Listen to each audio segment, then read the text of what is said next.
Hey, what's going on, TLC? Is your boy PT coming at you with another word of the week.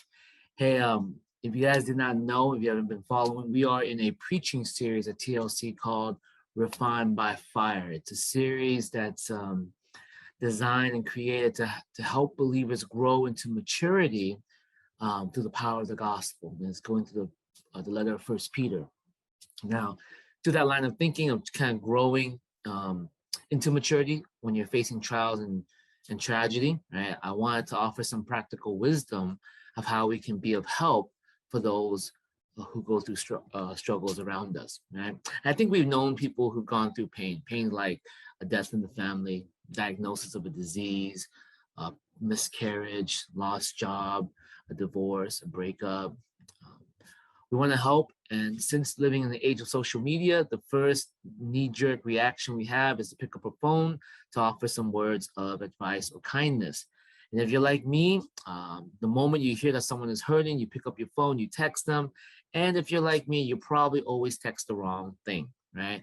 I want to share a few things we can say to someone during times of trials and struggles and pain that can be incarnational, that can really reflect the gospel, and in a way also help refine them through this tragedy, right? At least with our words. So, three things, three do's and don'ts when texting someone that's hurting. Okay, here we go. Number one, avoid the text, how are you?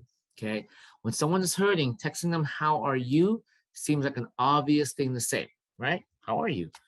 But a hurting person can't codify their emotions, and a question like that can seem to be overwhelming for them. And that's why we always get back to generic, I'm okay, I'm fine, I guess, right?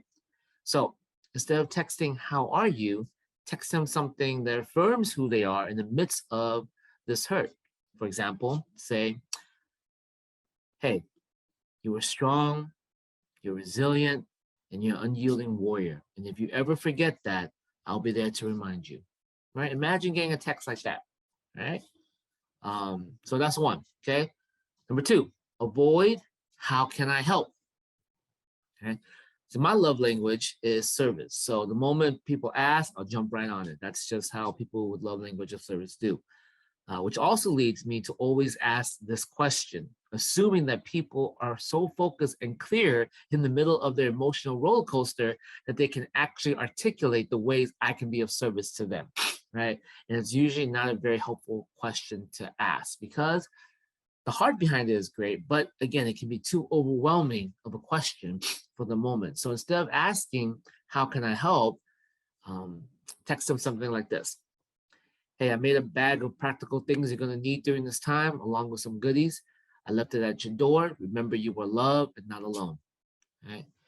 The act of just doing something, anything, is better than just simply asking, just to do anything. So texting them that, letting them know that, it's great. Okay.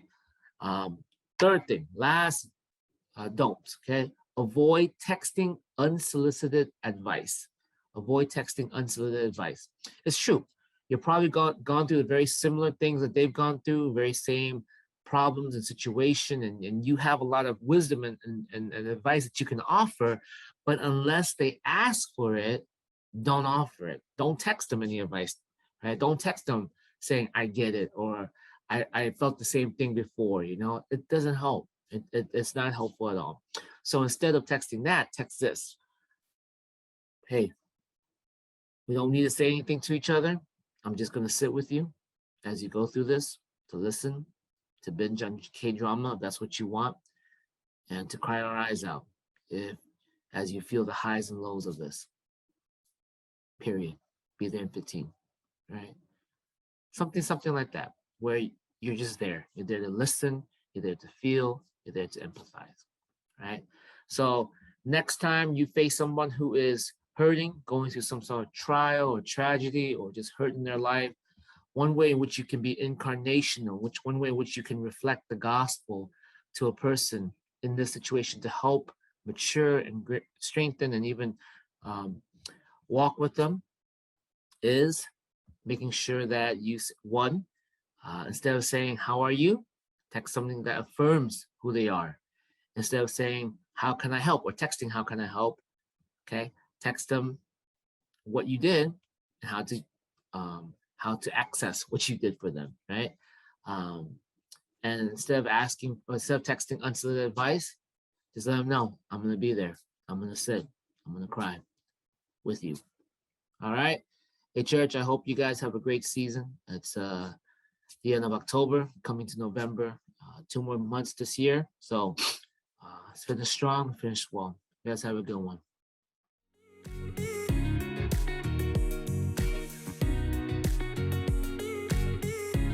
Like what you see? Come check us out on our YouTube channel. We're called to love God, love people, and serve the world. We post regularly every week, Wednesdays and Sundays, 12:30 p.m. for English ministry. Check out our website at www.wearetruelove.com. Don't forget to hit that subscribe button